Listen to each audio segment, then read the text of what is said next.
कितने मित्र समझते हैं कि वे जीवन में अपने सुखी हैं, दे आर हैप्पी। एक बार सूफी बाबा शाह कलंदर ने मुझसे कहा कि चलो जरा नदी घूम आते हैं, क्योंकि गिरिडीह जहाँ वो रहते हैं उसरी नदी है, प्यारी नदी है, पहाड़ों के बीच से बहती है। मैंने कहा हाँ बाबा चलिए। तो सामान्यतः मैं देखता था एक गंजी पहने रहते थे, उसमें भी कुछ छेद होते थे, और उनके पास दो ही इस तरह की गंजी थी जिसमें छेद थे, और लुंगी दो थी, और एक धराऊ कुर्ता खूंटी पर टंगा रहता था जो बाहर जाते समय उस कुर्ते को पहन लेते थे। उन्होंने अपना गंजी धारण की, गंजी तो थी, ऊपर से वो धराऊ कुर्ता लुंगी पहने हुए थे और वो चल पड़े। तभी कुटिया से बाहर निकल करके अभी 10-15 कदम ही चले थे तो मैगल हाथी की तरह झूमते चल रहे थे। उनके बाबा रुक जाओ, मैंने आपकी कुटिया में देखा है, और कुटिया भी 8x10 मुश्किल से 8x10 जो बाथरूम करीब करीब घरों में होता है, वो उतनी बड़ी कुटिया थी। कुटिया भी आपके पास नहीं है, अटैच्ड बाथरूम भी नहीं है। आपको बाथरूम भी या तो नदी तरफ जाना पड़ता है या गली में जाना पड़ता है, आपके पास है कुछ नहीं है। फिर इतना सुखी व्यक्ति मैंने जीवन में देखा नहीं, जो मैगल हाथी की तरह, मतवाले हाथी की तरह ऐसे चल रहा है जिसके सामने एक सब बड़े से बड़ा सम्राट भी नहीं चल सकता ये चाल। बाबा मुस्कुराए, उन्होंने कहा कि दुनिया में मैं सबसे सुखी व्यक्ति हूँ। मेरे पास जो धन है, मेरे पास जो वैभव है, वो सम्राट अकबर के पास भी नहीं था। अब बताओ कि बाबा के पास ऐसा क्या सुख था, ऐसा क्या वैभव था कि अपने को दुनिया का सबसे वैभवशाली व्यक्ति समझते थे। सुख का पहले अर्थ समझ लो। सुख का अर्थ है भाव, अस्ति भाव। दुख का अर्थ समझ लो, दुख का अर्थ है नास्ति भाव। अगर तुम फील कर रहे हो कि मेरे पास ये चीज नहीं है तो तुम दुखी हो, और अगर तुम फील कर रहे हो कि मेरे पास ये चीज है तो तुम सुखी हो। लेकिन यहाँ हम केवल सुखी की बात नहीं कर रहे हैं, सुख की बात नहीं कर रहे हैं, हम महासुख की बात कर रहे हैं। संत क्या कहते हैं, सुख का स्रोत क्या है, संतों ने क्या कहा, पहले ये जान ले और फिर तुम कैसे सुखी होगे, ऐसा क्या फील करोगे, एक प्रयोग कराएंगे। इसके बाद मेरी चुनौती है कि तुम हॉल के बाहर दुखी रह ही नहीं सकते। इस बार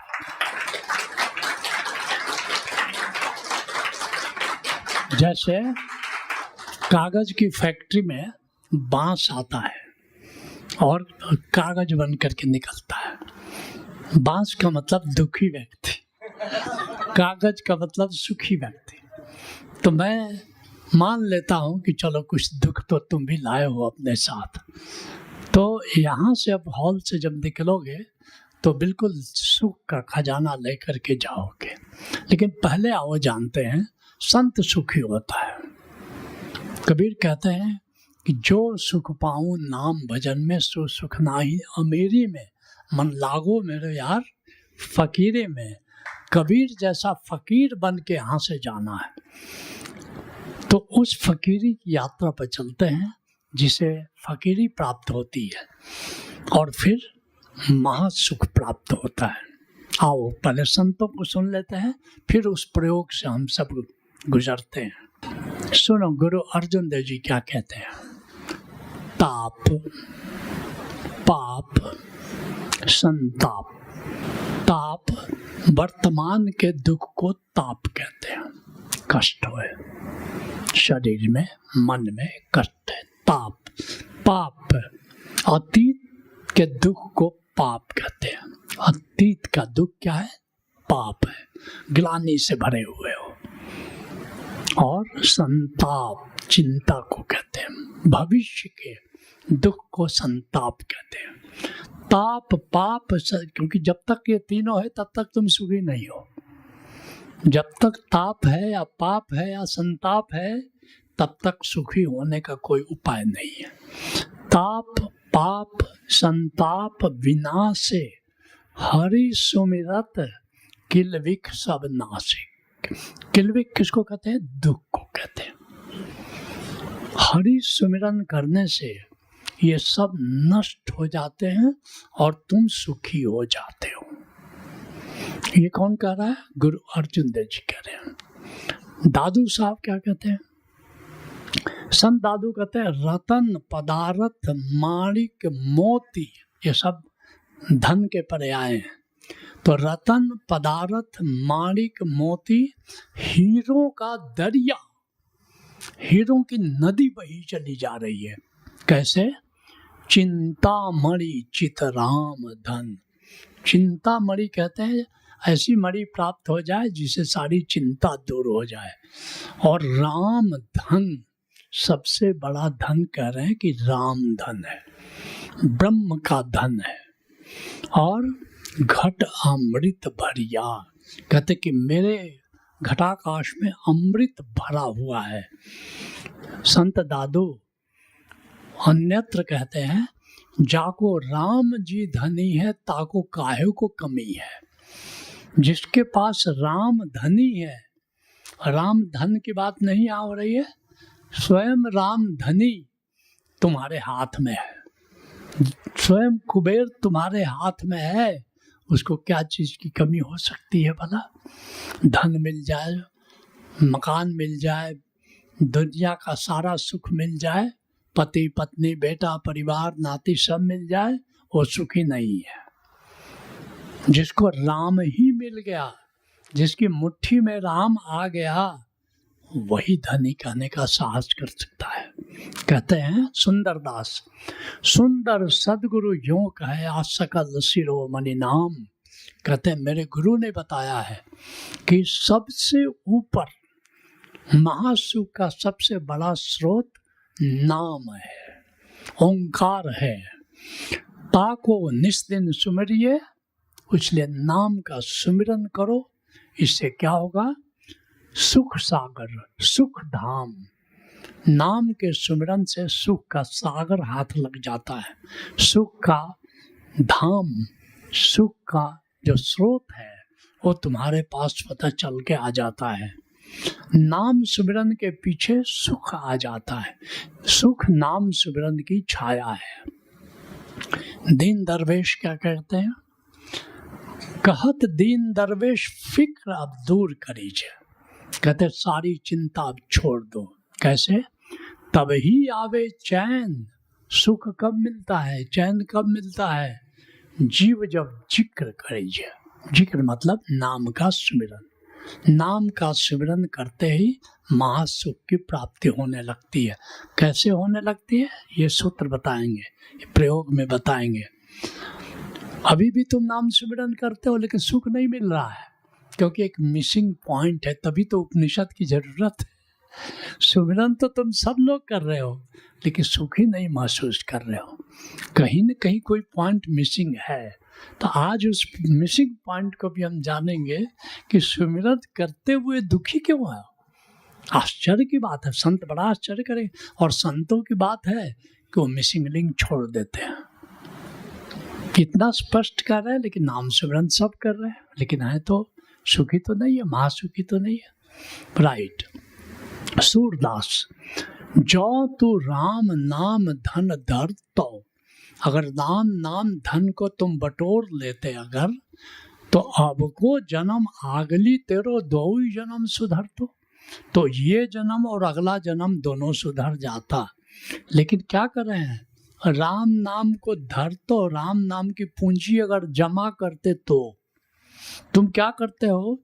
जैसे इधर से पैसा आता है उधर से खर्च होता है, तो नाम से जो धन मिलता है तो सारा खर्च, उससे ज़्यादा खर्च कर देते हो, ओवर ड्रेनेज कर देता है। ऐसा नहीं कि तुम्हारे पास सुख आता नहीं है, नाम सिमरन से सुख आता है, लेकिन सारी पूंजी तुम खर्चा कर देते हो। तो जमा नहीं होता, तो जमा ही नहीं होता है पूंजी, तो सुखी कैसे होगी? इधर से आया उधर गया। कहते हैं दरिया साहब बिहार के, सुमिरहु काहे न नाम के सुख परम निधानी, ये नाम जो है ये सुख का परम खजाना है, क्यों नहीं उसको तुम स्मरण करते हो। कहे दरिया सोई बाँचिए सत्य शब्द जो मानी, और कहते हैं कि उन्हीं के पास बचता है ये धन, सुख का धन किसके पास बचता है, जो कहे दरिया, कहे दरिया सोई बाची है सत्य शब्द जो मानी, जो सत्य नाम को जानते हैं, सत्य नाम की साधना करने की कला आती है, उनके पास ये धन जमा होता है। अब बाकी सब का ऐसे ही बह जाता है। फिर क्या कहते हैं, मीराबाई क्या कहती है, पायो जी मैंने राम रतन धन पायो, मैंने पा लिया। ये नहीं कहते कि राम धन का स्पर्श करे हो या राम नाम का जाप कर रही हो, कहती नहीं, पायो जी मैंने सदा के लिए पा लिया। और आगे वो कहती है कि ये कितना भी मैं खर्चा करती हूँ ये समाप्त ही नहीं होता है। चोर न लूटे, कोई चोर है, कोई डाकू है, कोई तस्कर है, इसको लूट नहीं सकता। और खूब खर्च भी करती हूँ, लेकिन इतना बड़ा खजाना है क्यों भरा ही रहता है, ये खर्च ही नहीं होता है।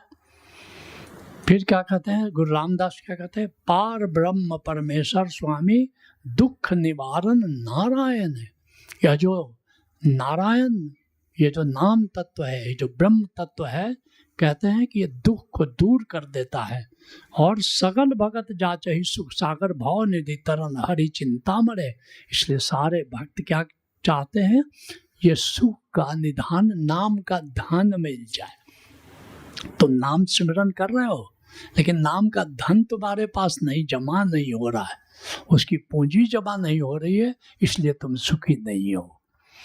आगे चलते हैं, तुलसीदास कहते हैं, राम भगति मनि उर बस जाके, राम की भक्ति जिसके हृदय में है, दुख लवलेश न सपने हूँ ताके।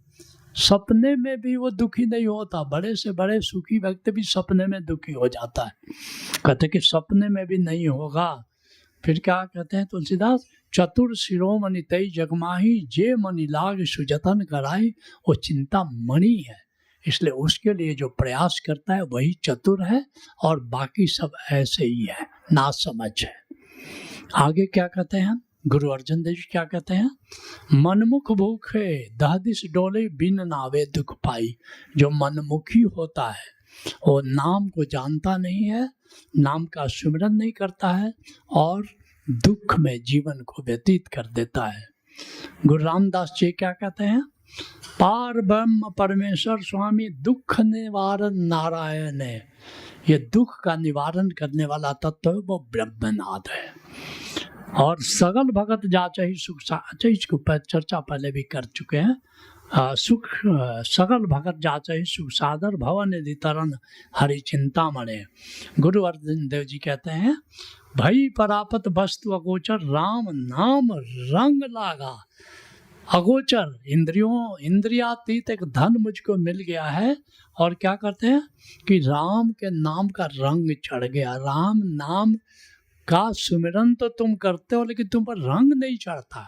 सूरदास काली कमरी पर चढ़े न दूजो रंग, ऐसी काली कमरी ओढ़ लिए हो कि कितना भी नाम का रंग चढ़ाया जाता है, तुम्हारा कंबल काला का काला ही रख जाता है। काले कंबल पर लाल रंग छिड़के तो चढ़ेगा, वो नहीं छिड़ेगा, कोई मिसिंग लिंक है। मैं भी जब पढ़ रहा था, हमने कहा भाई वो तो हम लोग भी कर रहे हैं, हमारे लोग भी कर रहे हैं, हे गोविंद ये रंग नहीं चल रहा है, मुझे जमा नहीं हो रही है। आखिर हमारे लोग तक ऐसी कौन सी बात नहीं पहुंचाई कि हमारे लोगों के पास पूंजी कैसे जमा हो जाए। तो गोविंद ने वो सूत्र मुझे बताया जो आज उद्घाटित करेंगे। और हमको बताने में कोई इसलिए भी संकोच नहीं है कि गोविंद के साथ मेरा एक कॉन्ट्रैक्ट है, वो जितना देगा और जितना हम खर्च करेंगे उतना वो उससे वो डबल देता जाएगा। तो मुझे कभी ऐसा नहीं लगता कि अरे ये पूंजी भी हमने दे दी तो मेरा क्या होगा, और बताने को क्या रहेगा। नहीं, कॉन्ट्रैक्ट है, जितना देते हैं उसका डबल हो देता है, तो सौदा मेरे लिए बड़ा सस्ता होता है। राइट। कहते हैं गुरु अर्जुन देव जी, भई परापत वस्तु अगोचर, राम नाम रंग लांगा, और चिंत अचिंता, सोच असोचा, शोक लोभ मोह थाका। कहते अब चिंता से मुक्त होकर अचिंत हो गया हूँ, सोच अब मैं कोई सोच विचार नहीं करता। और क्या होता है, शोक लोभ मोह ये सब विदा हो गए। फिर गुरु अर्जुन देव जी अन्यत्र क्या कहते हैं, अवर काज तेरे कित्ते न काम। दुनिया में जो भी करते हो उपयोगी है मगर सार्थक नहीं है, वो इसी जीवन में रह जाएगा। इस जीवन के बाद वो पूंजी नहीं जाएगी। ये सुत वित नाथ भवन परिवारा, हो ही जाए जग बारह बने। सुत वित नारी भवन परिवारा, हो ही जाए जग बारम्बारा। ये बार बार होते हैं, संबंध बनते हैं, छूटते हैं, ये होता है। लेकिन एक बार वो नाम धन मिल जाए तो जन्मों के साथ तुम्हारे आजीवन महाजीवन की पूंजी बन जाता है। इसलिए क्या करना है, ये नाम की पूंजी को जमा कर लेना है। कैसे जमा करोगे, कैसे जमा करोगे? पहली बात, नाम तो है मगर उससे तुम्हारा संबंध क्या है? तुमने कोई संबंध बनाया नहीं नाम से, संतों ने बनाया। क्या से? क्योंकि बिलोंगिंगनेस चाहिए। तुम्हारा नाम के प्रति बिलोंगिंगनेस नहीं है, अपनापन नहीं है, कुछ संबंध बनाना पड़ेगा। अगर नहीं अब तक बनाया, संतों ने क्या संबंध बनाया? किसी ने कहा वो माता पिता है, अर्जुन देव जी ने कहा माता पिता, वो मेरा माता पिता है। ऐसे ही अलग अलग संतों ने, किसी ने दास से भाव से, मैं दास हूँ, वो स्वामी है। किसी ने कहा वो मेरा प्रियतम है, मैं उसकी प्रियतमा हूँ। किसी ने कहा कि सूफी कहते हैं वो मेरी महबूबा है, मैं महबूब। किसी ने कहा वो मेरा मित्र है। तो अलग अलग संतों ने अलग अलग बात कही है। तो कितने लोगों ने गोविंद से, ब्रह्मनाद से, जब मैं गोविंद अभी कह रहा हूँ तो किससे मेरा मतलब है? ब्रह्मनाद। कोई माता बनाया, कोई पिता बनाया, कोई प्रेमी बनाया, कोई माशूका बनाया, कोई मित्र बनाया, कोई दास उसको बन करके उसको स्वामी बनाया। तो कितने लोगों ने कुछ संबंध बना लिए हैं? जरा हाथ उठाओ ईमानदारी से। अच्छा, दादू साहब देखो क्या कहते हैं, जाको राम जी धनी है, मतलब जिसका संबंध राम से है, नाम तत्व से है, ब्रह्मनाद से है, जाको राम जी मेरा है। तुम कह सकते ये मेरा है, झगड़ा नहीं है, किसी और का भी होगा लेकिन मेरा है, मेरा है।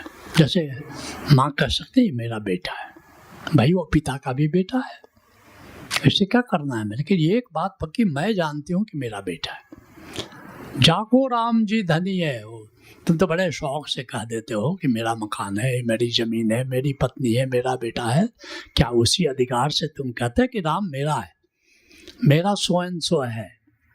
उस अधिकार से जब तक नहीं कहोगे तब तक काहे को राम होगा अपने घर का? तुम्हारा तो कोई संबंध ही नहीं है। जब संबंध ही नहीं है तो राम का धन तुम भी मीराबाई की तरह कहने लगो कि मैंने पायो जी, मैंने कहाँ से पाया भाई? तुम्हारे पास आया, वो तुम्हारे हाथ में आया, तुम्हारे दिल में आया, तुमने कहाँ रखा है? अगर पाया है तो कहाँ रखा है? मीराबाई से पूछो, वो बोल देगी कि मेरा संबंध बना है, मैं जानती हूँ मेरा है, मैं जो कहूँगा वो करेंगे, वो करेगा, मेरी बात मानेगा, मेरा ख्याल रखेगा। क्या ये अधिकार, इतने अधिकार के साथ तुम भी कह सकते हो जिस अधिकार से संत बोल रहे हैं? मीराबाई कहती है गोविंद मेरा है, उनके मेरा झगड़ा नहीं है, तुम्हारा भी है, मेरा भी। तो जिन लोगों ने संबंध बनाया, दिल खोल करके हाँ स्वीकार करे। कोई अपने चरण दास ने कहा मैं दास हूँ, मेरा वो स्वामी है। तुलसीदास जी कहते हैं मैं दास हूँ, मेरा स्वामी है। जो रिश्ता गोविंद से तुम्हारा है वही रिश्ता गुरु से भी होता है, याद है।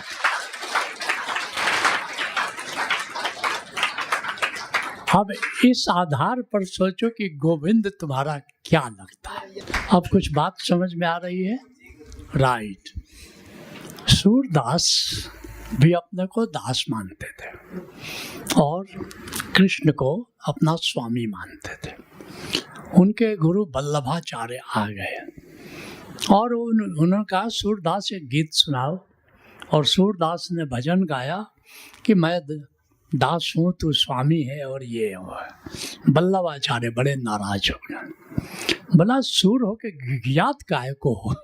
उनके कविताओं में आता था सूरदास, मतलब कविता के अंत में, उसके बाद आने लगा सूर श्याम। बदल गई बात, अब सूर श्याम हो गया।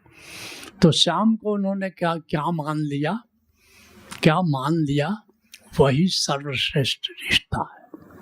और तुम सबको अपने रिश्तों, जो भी रिश्ता तुमने बनाया है, जो तुमको अनुकूल पड़ता है, उसमें तुम जी सकते हो। मेरी ओर से नहीं कि ये रिश्ता बनाओ, ये रिश्ता बनाए, लेकिन मैंने जो रिश्ता बनाया है वह रिश्ता मैं तुमसे कह सकता हूँ, वह रिश्ता है कि वह मेरा प्रेमी है, वह मेरा प्रेमी। और इसी तरह जो गुरु को प्रेमी के रूप में, लेकिन शर्त क्या है, गुरु को अगर प्रेमी के रूप में देखा तभी गोविंद भी प्रेमी बनेगा, उसके पहले नहीं बनेगा, शर्त है। तो ये श्रेष्ठतम रिश्ता है, क्योंकि चरैवेती में तुमको उसको प्रेमी ही बनाना होगा। राइट। इसलिए अभी से तैयारी करो कि अपने सारे रिश्तों को बदल डालो और धीरे धीरे वहाँ ले जाओ जहाँ गोविंद तुम्हारा अल्टीमेट प्रेमी हो जाता है और तुम उसकी प्रेयसी बन जाते हो। ठीक।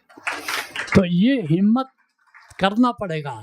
तुम इसलिए सोचते हो कि अरे इतनी ऊंचाई है, गुरु की इतनी ऊंचाई है और गोविंद की कितनी ऊंचाई है। दास के रूप में तो ठीक है, ये प्रेमी के रूप में जरा गड़बड़ हो रहा है मामला। नहीं, साहस करो, तुम सर्वथा योग्य हो इसके, तुम ऐसा कर सकते हो, तुम गोविंद की प्रेमिका बन सकते हो, तुम्हारी जीवात्मा गोविंद की प्रेमिका बन सकती है और गोविंद तुम्हारा प्रेमी हो सकता है। ये मत सोचना कि मैं तो क्षुद्र हूँ और वो विराट है, क्योंकि जो उज में है वो तुम में है, जो उसमें वो अगर पूर्ण है तो तुम भी पूर्ण हो, किसी तरह भी तुम उससे कम नहीं है, तो तुम उसकी प्रेमिका और वो तुम्हारा प्रेमी बन सकता है। तो एक अगर ये रिक्वायरमेंट तुमने पूरी कर दिया तो अब महासुख में कैसे जी सकते हो। इस पहले तो ये बताओ कितने लोग ये हिम्मत करने को तैयार है, हाथ उठाओ एकदम से। ब्यूटीफुल। अब जाकर के एक प्रयोग 5 मिनट का करेंगे और इसके बाद दुखी होने का कोई उपाय नहीं रहेगा, तुम परम वैभवशाली हो जाओगे और एक महासुखी और वैभवशाली व्यक्ति की जिंदगी जियोगे। तो आओ प्रयोग से गुजरते हैं। जरा सुखासन में बैठ जाओ, रीढ़ की हड्डी सीखी कर लो। और एक बात पहले, गुरु अर्जन देव जी क्या कहते हुए रिश्ते, उन्होंने भी अलग अलग भाव आता है, अलग अलग रिश्ते। अल्टीमेट रिश्ता गुरु अर्जुन देव जी ने क्या, पहले मेरा मात पिता हराया, कि मेरा मात पिता, अभी विमल ज्योति जी का मेरा पिता है, उन्होंने भी पहले कहा कि मेरा मात पिता हराया। जीवन के जब आखिरी दिन आए तो उन्होंने शब्द लिखा। क्या लिखा? जा का मीत साहब है समिया। जिसका मीत कहते हैं प्रीतम को, मित्र को नहीं कहते हैं। मीत ना मिला रे मन का, कोई तो मिलन का करो रे उपाय। मीत मतलब प्रेमी, प्रीतम को मीत कहते हैं। ठीक है। तो जाका मीत साहेब है समिया, जिसका प्रेमी गोविंद है, जो समिया मतलब सर्वव्यापी है। तो जिसका प्रीतम गोविंद है, तिस जन को काहे की कमियां। उस व्यक्ति को किस बात की कमी हो सकती है? भाई सुदामा के मित्र सुदामा प्रेम करते थे कृष्ण को, दुखी रहते थे, और उसकी पत्नी ने कहा कि द्वारिका जाओ जी, तू इतना बड़ा प्रेमी तुम्हारा कृष्ण मौजूद है और तुम काहे को दुखी रहता है। वो सोचते थे कि भाई मित्र है, प्रेमी है, सब कुछ ठीक है, लेकिन वो राजा, मैं दीन ब्राह्मण, और जैसे कृष्ण के पास गए वो निहाल हो गए। ऐसे ही जब तुम अपने प्रेमी से, गोविंद से, उस प्रेम की दशा में मिलन करते हो, तुम भी निहाल हो जाते हो। आओ उस प्रयोग को करते हैं। सांसों पर ध्यान दो।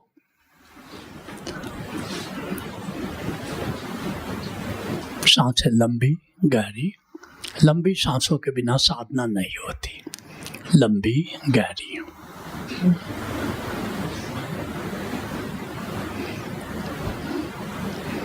ब्रह्मनाद का श्रवण करो। वह नाद, यह जो सर्वव्यापी नाद है, ये पूरे आकाश में जो गूंज रहा है, ये ब्रह्मनाद है। यही गोविंद है। ओम इति ब्रह्म। आती सांस में ब्रह्मनाद का श्रवण करो और प्रश्वास में वैभवशाली होने की संकल्पना करो कि मैं वैभवशाली हूँ, मैं परम सुखी हूँ, समृद्ध हूँ, सब तरह से पूर्ण हूँ मैं। जब भी श्वास लो, ब्रह्मनाद का श्रवण, ब्रह्मनाद से जुड़ो।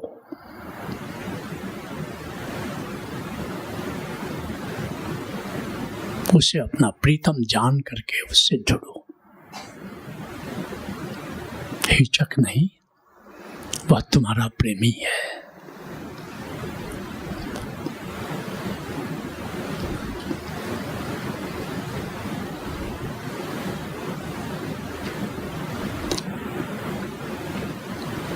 जब सांस छोड़ो तो स्वयं को वैभवशाली रूप में देखो।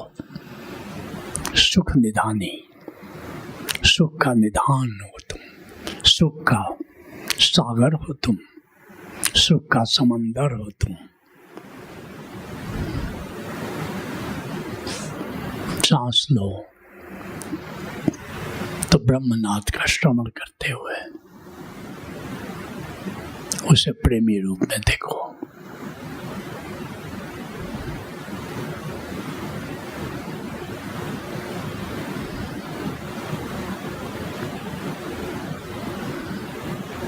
सांस छोड़ो तो स्वयं को महावैभवशाली रूप में देखो। वैभव से पूर्ण हो, सारे सुख तुम्हारा है। जाको राम जी धनी है, ताको काहे की कमी है। स्वयं कृष्ण सब कुछ देने को तैयार है। हे सुदामा, तुम अपनी झोली को बड़ी करो।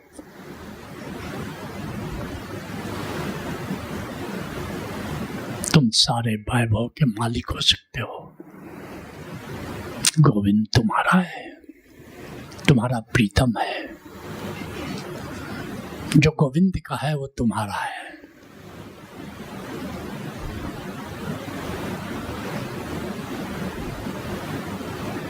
जिस तरह वह पूर्ण है, उस तरह तुम भी पूर्ण हो। उसके खजाने पर तुम्हारा पूरा अधिकार है।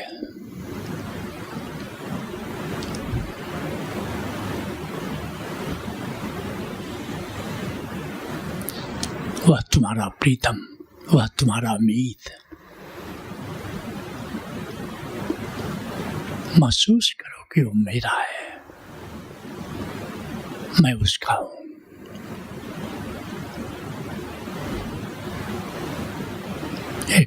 इस संबंध को परिपक्व करो, इस संबंध को प्रगाढ़ करो कि वह मेरा है, मैं उसका हूं।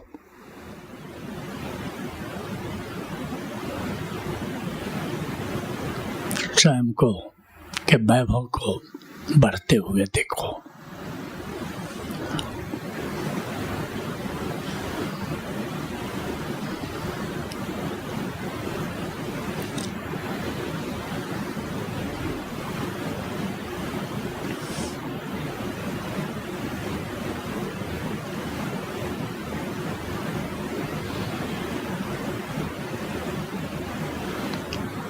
ब्रह्म की ध्वनि ब्रह्मनाद गूंज रहा है, जो स्वयं ब्रह्म है। ओम इति ब्रह्म, वह मेरा प्रेमी है, मैं उसकी प्रेयसी। स्वयं को वैभवशाली रूप में देखो।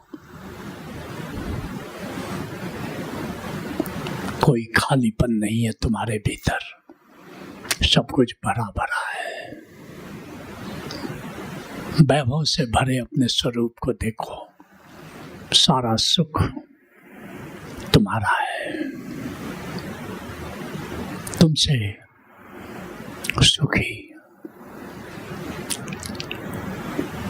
कौन हो सकता है? जिस पर गोविंद के प्यार की वर्षा हो रही है, गोविंद जिस पर ढल गया है, उससे सुखी, उससे वैभवशाली भला कौन हो सकता है?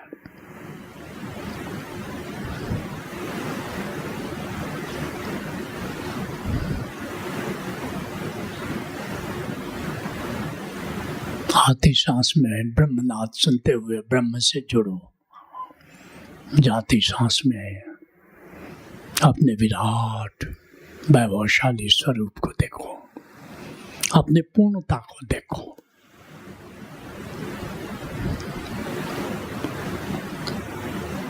आती सांस में ब्रह्म से अपने प्रेम को देखो, जाती सांस में अपने वैभव की पूर्णता को देखो।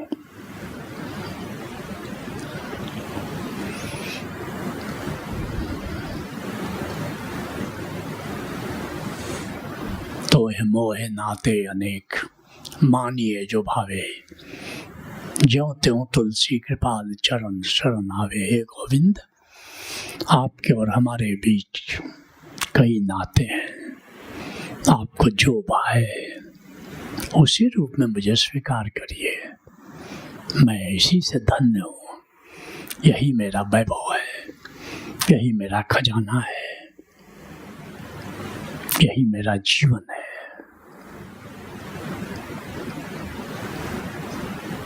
दोनों हाथ आपस में रगड़ लें, चेहरे को सहला लें और धीरे धीरे आंखें खोलें।